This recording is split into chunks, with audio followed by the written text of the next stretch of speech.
Hi. Hey, hey, hello. Hello. How are you? Very good. Beautiful weather today. Oh, nice. Okay, I will record the audio as a backup separately, and we can Yeah. begin. Okay, so of course the hard rock and metal community had already gotten to know you, but the gems itself materialized in 2023, and you Yeah. had barely announced your birth to the world, and shortly after, first concerts, contract with Napalm Records, and a single that became a hit in German charts. So was there a kind of, let's call it like a competitive anger at you at the time? Do you want to prove yourself, show how much you are worth to the hard rock world? Absolutely, yes. It was really important for us um, to show the rock world that regardless of what happened to us, that we weren't allowed that to change our trajectory and that we wanted to just keep going. And also us also knowing that this has happened to so many people before us. We also felt it wasn't just our fight. We felt we were fighting for all the women before us that had had the same situation happen to them. So it was kind of like a double situation where we were just gonna, we're not gonna, this time you fucked with the wrong people. That's how we felt. And one of the songs on your debut album, "Running," was written with your solo album in mind. So was there anything else written with your solo album in mind? Something that Um, maybe went to the shelf, to the closet. No, it was just running from my solo album, but then it was Undiscovered Paths. That was a song that Mona and Emily had from an old project of theirs that we changed up a little, like some details around it to fit our present. But yeah, those were the two songs that were taken from other project. Sorry. And like your solo project is also something for the future, or is it shelved? I would say it's for the future. It's taken a lot of time and effort to, get the jams up and running. And as you said, like we managed to do a lot in 3 years, and it would be very hard if I started, if I wasn't able to put all of my time into just, getting the gems off the, you know, going. Yeah, no, the my solo project is something I really want to continue with when there's time. I would like to find maybe a producer that wants to work with me so I can do more rock stuff. I've been releasing some electro stuff with my boyfriend for fun, just like a little thing, just for fun. Um, but definitely, my solo project is something I definitely want to do. So you wanna play like some more rock-oriented music, not hard rock? Yeah, I would like to do more rock oriented, I guess pop rock or rock. I honestly, I'm not gonna decide on anything until I find the right people. Then I think the sound will um, come to us at the time. But obviously, I have a rock voice, so it's gonna always be more towards a rock sound. But I don't think I'm gonna be doing a metal album And because now I we don't growl or anything. now we've got the new album from the Gems, and some of the songs were written during the Year of the Snake. How did this fact influence the album, its theme, its atmosphere? Um, It was more about like learning more about what Year of the Snake actually means, and the themes around change and shedding your skin and, uh, all that stuff. So, um, I guess, yeah, it inspired a few of the lyrics for sure. I mean, Year of the Snake, absolutely. But us choosing to name the album Year of the Snake was mostly because Mona and Emily are born in the Year of the Snake, and it happened to be the same time. But yeah, I think the themes around Year of the Snake, in the Chinese astrology, are pretty interesting, and we definitely talk a lot about change and becoming who you want to be and accepting yourself and all that stuff. Mm. And I checked myself, and I'm a tiger from Chinese zodiac. And what are you? I'm a tiger. Oh, okay. I'm a tiger, but it's strange because my year is technically a rabbit, but since the zodiac starts later on, I'm a tiger. Okay, and I watched the clips from concerts in 2025, and it turned out that Mona was already pregnant during them. So how did this situation affect the work on a new album? It didn't affect the album so much that, I mean, it was, yeah, I guess the pregnancy didn't affect at all. It was more initial on the band, like how are we gonna plan things? How are we gonna go about this new chapter?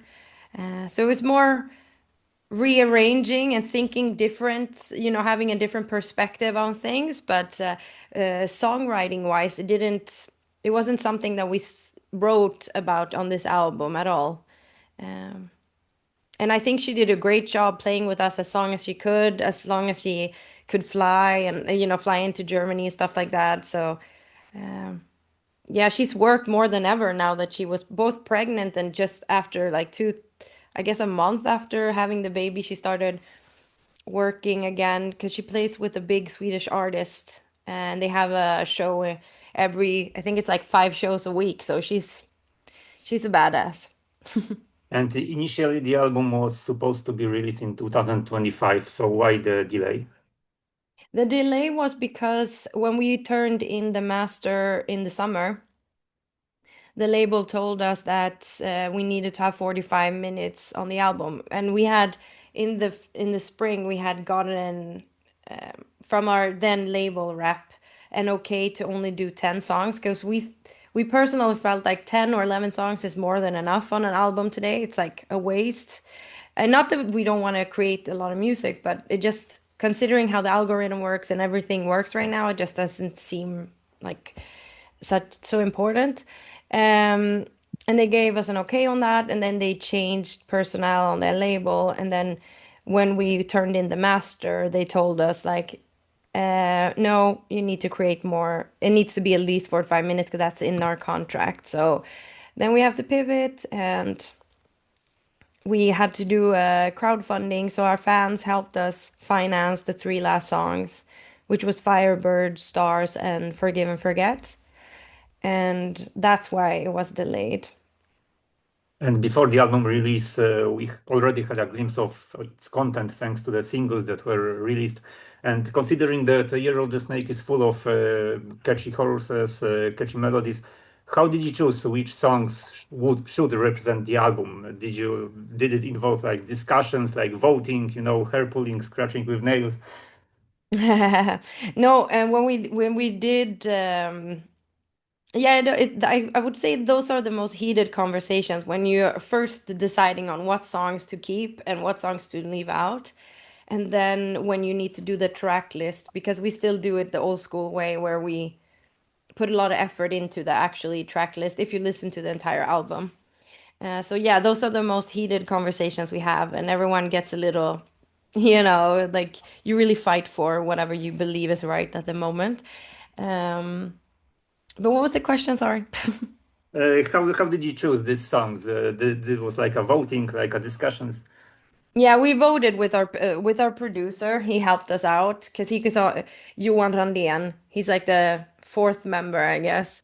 So when we showed him all the songs that we had, he was like, "This is not clear," or whatever. So yeah, with his help, we kind of had to. Hold on a second because Yeah. something landed on my balcony. Okay.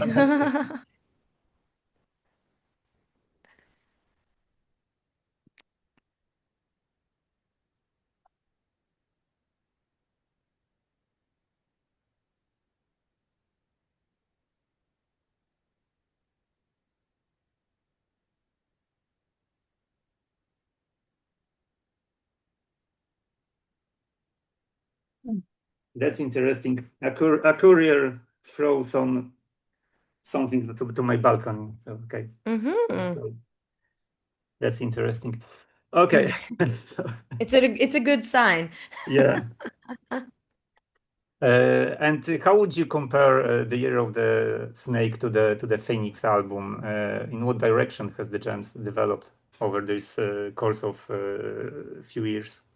Phoenix is an album with songs that we felt we needed live, basically. So when we started writing for the album, we had because we had performed Phoenix in its entirety so many times, and we really know, and we want to be a great live band. So when we started writing for Year of the Snake, that was the main thing. Like we need faster songs, we need mid-tempo songs that are more energetic and stuff like that. So I think that that's what created the evolution, I guess. Also, it being a new chapter. And yeah, on this album, we had more. Every time we went in to write a song, we had like, what, what would Van Halen do? You know what I mean? Like, it was always like, we want to write the new Jump, new Hot for a Teacher. Like, it was a lot of Van Halen inspo on this album. I mean, Kiss and Queen as well, but it was on this album, I would say it was heavily influenced by Van Halen. We didn't land on it. I'm not saying it sounds like a Van Halen album, but I'm saying that that was always our guiding lights. Yeah, you very often mention in interviews Queen as one of your inspiration, and even the intro for the new album brings to mind the intro to the Flash soundtrack. So, what did you Yeah. learn from this band? How did they influence you as an artist? Mm, I think creatively that they're just fearless. They have a lot of different type of music. They have punk songs, they have more theatrical type of tracks. They have music that you don't think would work necessarily mainstream. I think that's super inspiring and that's something that we always have in mind like when we're creating that we're not censoring ourselves in the creative process. We're just going crazy with everything. And then maybe our producer is like, whoa, it's becoming too slick here. Like some stuff was just, it was almost like, are we becoming total? No, just kidding. No, but it just sometimes you have a producer to rein you in. But I think Queen is a great inspiration in that aspect of like, we like big songs, we like theatrics, we like glamorous stuff. So we can take a lot of inspiration from Queen in that aspect. And then Freddie Mercury as a vocalist obviously is was amazing and epic. And I wish to be just like just a like this much of his talent would be amazing to have. And also his stage presence, that's something that I think quite a lot about while being on stage to like take up that space and own it. I think that's also epic. And the music video for the title track features footage recorded during the tour, and not only fragments of performances of shows, but also everyday life on the road. Wasn't the constant presence of the camera tiring? No, not so much. I didn't mind it at all. It was actually Emily's boyfriend, so he's a friend. He's always it's either my boyfriend or Emily's boyfriend, always like filming and taking photos of us. So you're used to it. And Tommy Johansson makes a guest appearance on the Gravity. From what I understand, you met while working on a charity single. So can you tell us more about that? About the song About or about the charity single first. oh yeah, we were both asked by a mutual friend to it was like a private party type thing, a charity for ALS. And they wanted to remake this Swedish 80s song. Like in Sweden, you know how they did Live Aid in the world, like the big song. So in Sweden, all the hair metal bands did their own. It was called oh, can't even remember now. Metal Aid or something. Like it was a Swedish take on that. Pretty cheesy song, but it was fun. And it was like me, Björn Strid from Soilwork and Night Flight Orchestra was there, and Tommy Johansson. And so we were like a little group of really nice, fun musicians to be around, singers that did all the lead parts. And being that the song is from the 80s, there was only one lead for a female, so I had that part. And yeah, we had fun. We recorded the song, and that was it. But during that day that we were recording and having, hanging out, me and Tommy started talking, and he's super nice, and we exchanged contacts. And I asked him also if he would be interested in doing a duet with us because that's something that we wanted to have on our second album. But at the time, I didn't know what song it would be. But when we had Gravity, when we decided we wanted Gravity to be a duet, he just seemed like the perfect fit for the song because he does have an epic voice. And yeah, the way he sings, he's just amazing. And he happens to be super nice. That's also very important to us that whomever we work with, they need to be nice people. So he checks both boxes. So we were very, very happy that he said yes. And the single with Tommy was not the first charity single you've been involved in, because when I interviewed Hannes Brown from Kissing Dynamite, the single Good Life has just been released. So how do you remember this collaboration? Mm. I just did something with Hannes, but that's a secret. But no, but Hannes is awesome. I love Hannes, Anna, the whole team there. I don't know if Jim is still writing with them because they're a songwriting team in Germany. And I've known Hannes since they wrote Dog from Hell for Thunder Mother. Um, and yeah, they're just really nice. And it's really challenging to work with Hannes because he's such a perfectionist. So every time I get asked to do something for him, I'm equal parts excited, equal parts like panicking because I like to do my free runs and whatever. And Hannes is very much like the song, it's like this. And I've learned that. So I'm really happy I can say that the last thing I recorded now on Saturday, I didn't get any feedback on it. So I was like, whoa, I'm learning how to work with Hannes Brown. No, but Hannes is awesome. And I think I've done two or three charity songs with the Kissing Dynamite crew because I also did Stop the War, Fight for Love with the same people, and Good Life.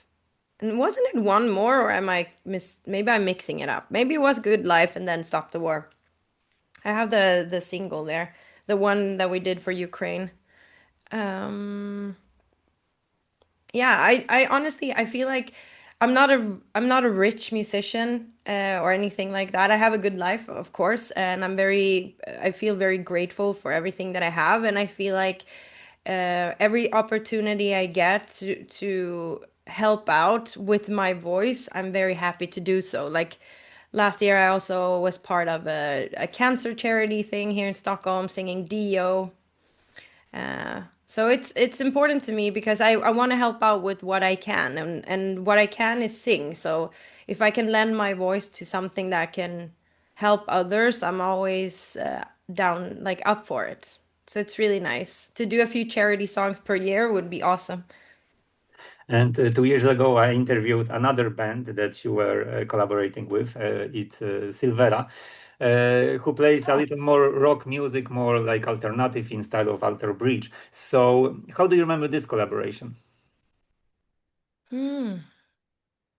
That was very much that was I don't have such a personal relationship with them, unfortunately, because we never actually met. They contacted me and asked me to do the song, and I did my part of the song, and then honestly I don't know really what happened there. It was definitely not the normal rock that I usually do, but I was very honored and happy that they asked me to be part of the song. Um, I probably would have promoted it differently, but yeah, every band is different and everyone does things their way. I also don't know if they're. You probably know the band. You know the band way better than I do because I honestly I think we only were in email contact. So it's been, yeah, that's how it is now. You can work on tracks with people without even really knowing them. Yeah, the same thing. The band sent said to me how did you collaborate with Guernica, and I said, well, you basically emailed her and she said yes, and that's the whole story. Yeah, I mean it's crazy, and I mean it would be really nice to meet them one day. And going back to the new album of the Gems, an interesting track on Year of the Snake is "Forgive and Forget" because it's a power Mm. ballad, and it is a story about, and let's dwell on it, about unhappy love, or perhaps about an unhappy ending of the adventure with Thunder Mother, because lyrics can be interpreted in both ways. I totally understand that, but for the listener, for whomever is listening or reading, will read this or whatever, uh, we made an active effort to not write anything more about Thunder Mother on this album because we feel like Phoenix was that chapter, and now we want to deal and talk about feelings and other life stuff that happens.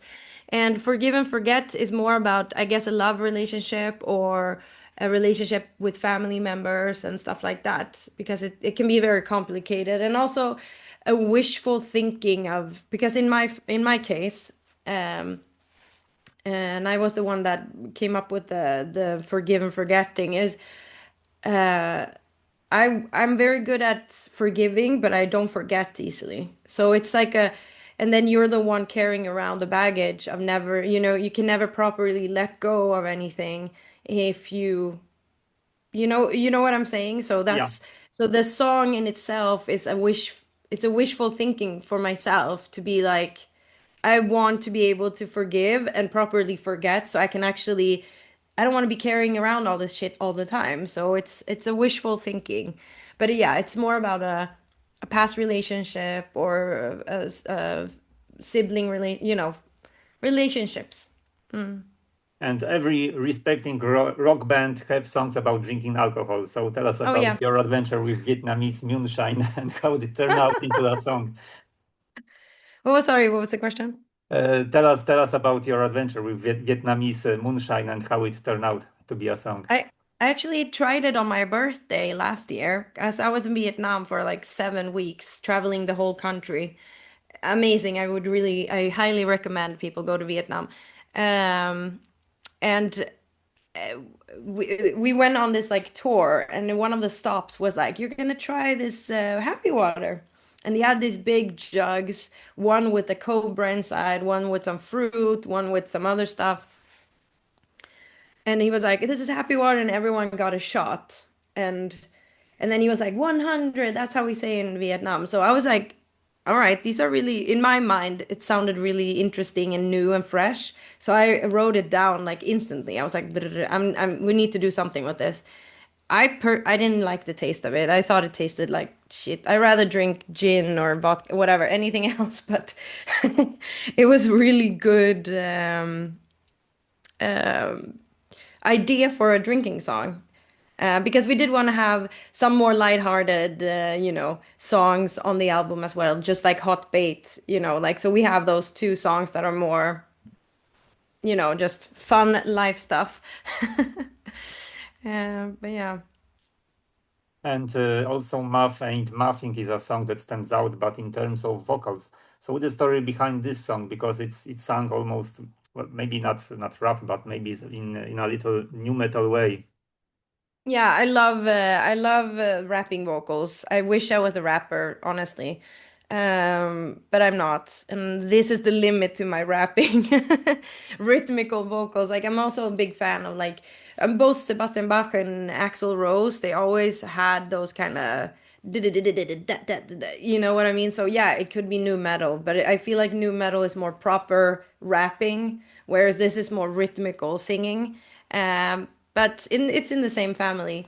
Um, yeah, I always like to have that kind of thing like on, if possible, I like to throw that in there. It's also nice to be able to show people that I'm not just I can only do one thing as a singer. It's more you can show range. Like you do high stuff, you do low stuff, you do a little rhythmical like here and there. So it's like a variety of stuff, which I personally am very proud that I can, or I dare to do a lot of different things because it's fun to me, because it's boring to always do the same thing. But then in regards to the lyrics, that was a song that we wrote because we've had a lot of like management. We've been through all the stereotypical shit stuff that a musician that can happen to a musician has happened to us as well, unfortunately. So it was very inspired by an old management that we have had, and just it was like never adding up. Like, okay, we just played Wacken. How are we not? We don't have any money. Like, we just did all these things. Like, there's nothing. Like, it was one of those. We used those experiences of like working with shady people to write the song Mathin Mathin. And you had a tour with the Hot Damn planned. Were you surprised by the news of their hiatus? Yeah, I was very surprised, honestly. We met them in December and okay, we didn't really talk about anything too deep, but we got along really well. I felt like we hit it off and they seemed like a well-functioning band. So I have no idea what happened. I hope they come back because I think they're needed and I think they're a really cool, good band. And just like us, they are like uplifting, happy rock band, and I think those bands are needed too. So I don't know. Do you know what happened to them? No, no, they only like post that they taking a well-earned break. They called it. So Yeah. maybe they were tired of concerts. Maybe they need a catch a breath. Yeah. Or maybe someone is having a child. You never know. Could be Yeah. something like that. But anyways, yeah. I And want to say we didn't mention King Zebra. I did a song with them too. yeah, and you're gonna go on tour with them. Yeah. We love the guys. They're amazing. And that it's also so funny because when when I was sent the song back in, I think it was 2020, it was in the pandemic. I was kind of like, who are these guys? Like, what is this? And then I went to Gothenburg to record the song, and I got to know them, and they were just awesome and amazing. And so we became friends and wanted to do stuff together since. So it's really nice that they did the tour with us in 2024, and now we can do the same package again because we do have a lot of fun together and get along really well. So and that's very important when you're out on the road. So yeah, they're awesome. And then Mona is responsible for the studio bass parts. During concert, you use the help of session musicians.